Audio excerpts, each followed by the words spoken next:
tijelu jedan vulkan diše. Uspavani div, pun ognja i lave. Poneki mu tutanj tek ubrza bilo, ali dovoljna je rosa da ohladi mu gnjev. Sam sebe još koči, glumeći da spava.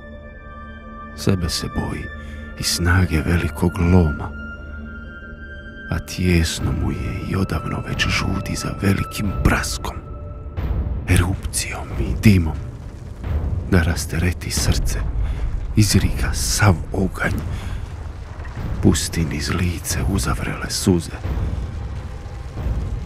da istrese teret što oduvijek ga guši i izurlat je skobu što grlo mu steže, da poleti u visine i pod oblak se vine sva tuga iz srca okovanog diva, da zadrhti zemlja i ustuknu ljudi kad poleti lava, crvena i vrela, da zastanu rijeke i zašute ptice, zapjeni se more i uzvitlaju šume. A kad se sve smiri, ispratit će se stijene. Ozelenjeti će opet obronci i trava. Disati će vulkan plavetnilo neba.